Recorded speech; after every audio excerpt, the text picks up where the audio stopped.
Nah, pertemuan kita kali ini saya akan menjelaskan mengenai apa sih bedanya teks observasi dengan teks deskripsi. Nah, sepintas memang kedua teks ini mirip.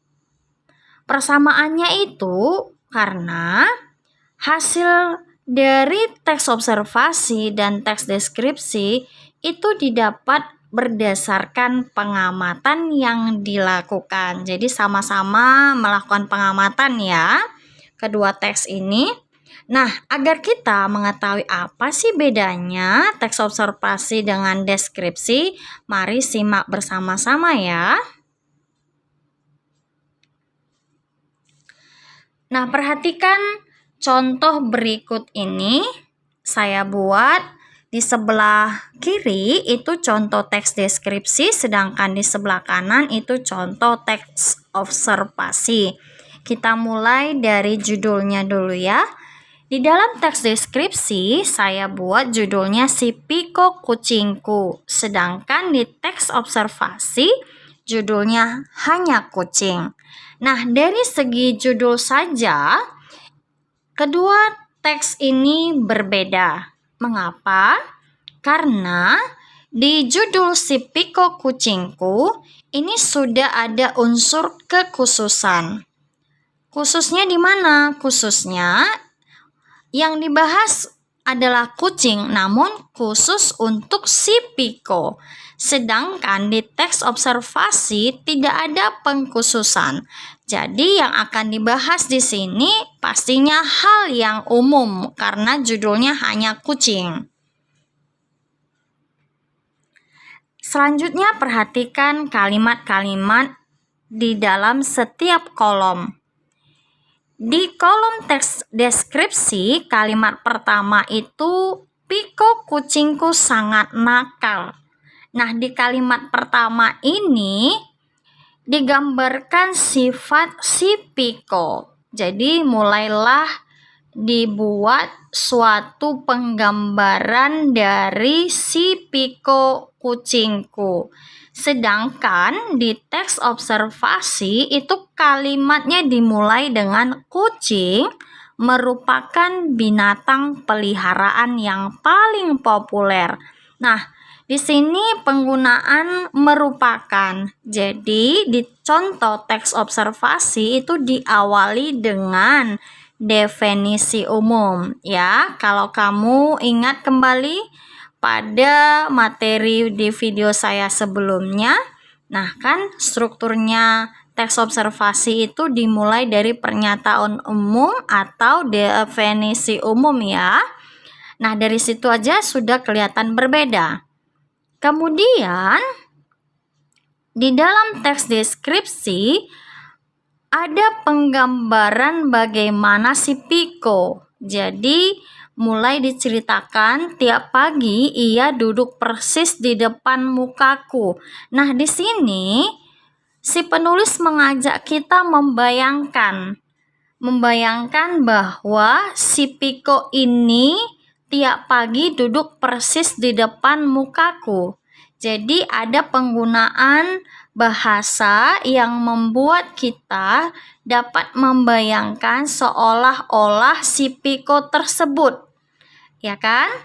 Kemudian diceritakan juga bulu-bulunya mengenai hidungku. Jadi kita diajak untuk membayangkan bagaimana isi dari teks tersebut. Sedangkan di dalam teks observasi tidak ada unsur yang membuat kita membayangkan seperti apa si kucing ini. Tapi yang dibuat di situ adalah kalimat-kalimat berupa definisi. Nah, seperti tadi kucing merupakan itu kalimat definisi kan? Di kalimat kedua, kucing merupakan hewan dari kelas mamalia, juga definisi. Dan di kalimat kedua itu sudah muncul penggunaan istilah. Istilahnya di mana? Ada di kata mamalia. Nah, itu bedanya dari kalimat yang kedua di teks observasi dengan teks deskripsi. perbedaannya ya.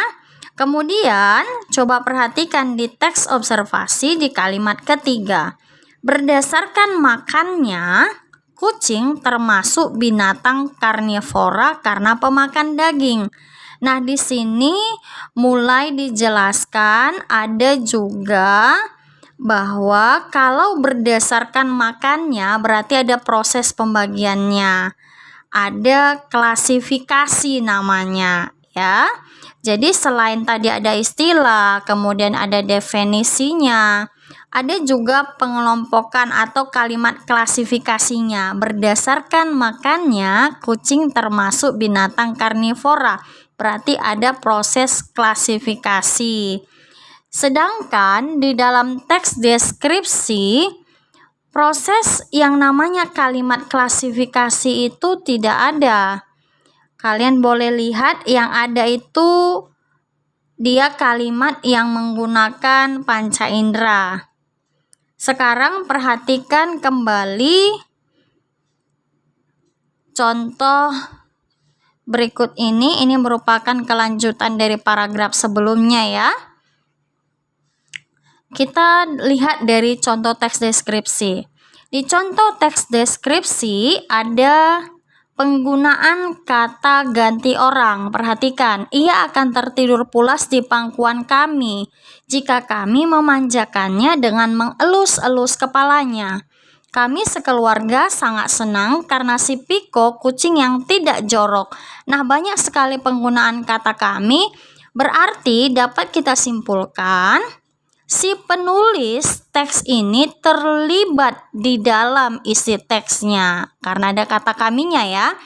Sedangkan di contoh di sebelah kanan teks observasi tidak ada penggunaan kata ganti orang yang menandakan si penulis itu terlibat di dalam isi teks kucing.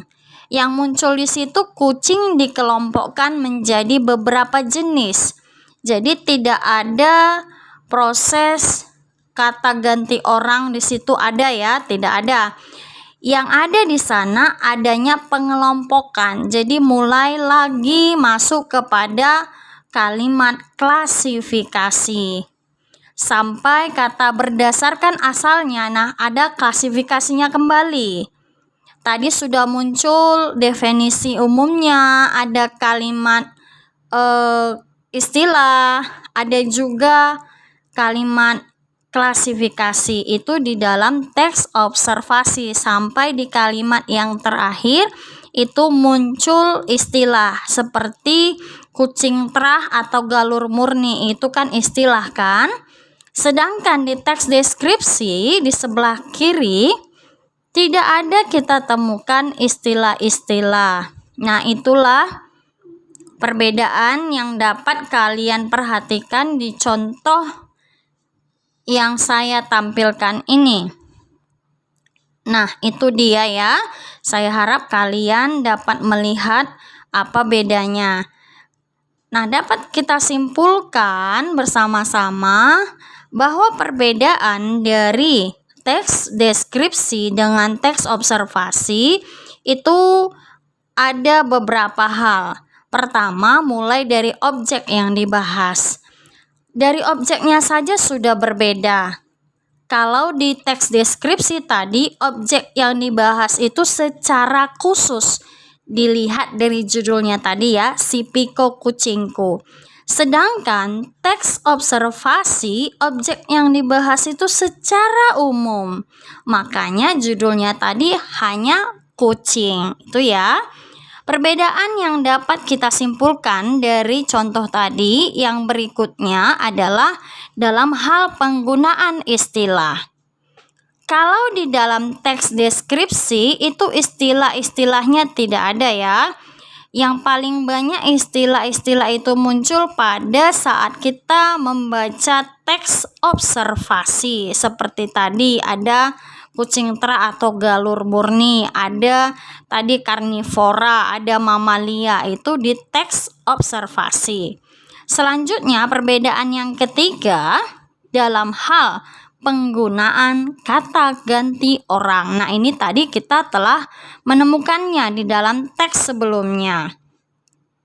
Kalau di dalam teks deskripsi itu ada penggunaan kata ganti orang seperti kata kami yang menandakan bahwa si penulis ikut terlibat di dalam isi teksnya. Sedangkan di dalam teks observasi tidak ada penggunaan kata ganti orangnya karena si penulis tidak ikut terlibat di dalamnya karena dia hanya menyampaikan suatu hal yang umum.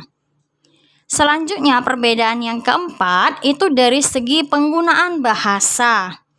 Nah, penggunaan bahasa ini kan dapat kalian perhatikan tadi kalau di teks deskripsi itu penggunaan bahasanya mengarah kepada kalimat-kalimat yang membuat kita membayangkan atau membuat kita seolah-olah dapat melihat, mendengar, atau merasakan apa yang dibuat di dalam isi teks.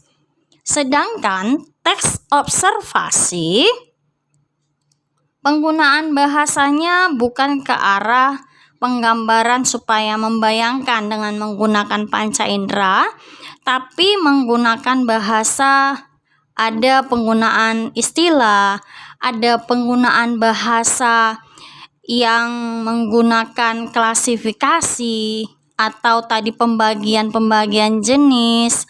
Kemudian kalau di teks observasi itu ada juga penggunaan definisi. Yang kelima, pola penyajian isi. Nah, pola penyajian isinya sudah kita perhatikan tadi sangat berbeda. Kalau di teks deskripsi tadi dimulai dengan kata si Piko. Nah, mulai dari langsung ke khususnya. Diceritakan mengenai sifat si Pikonya.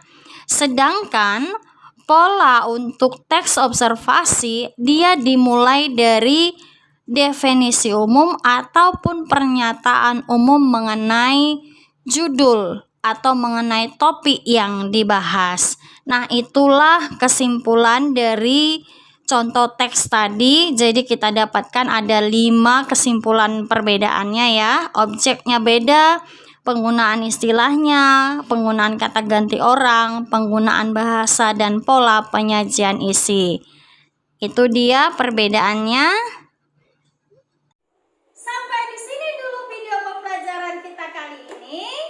Jangan lupa like, comment, subscribe, dan share. Semoga video saya bermanfaat bagi semua orang.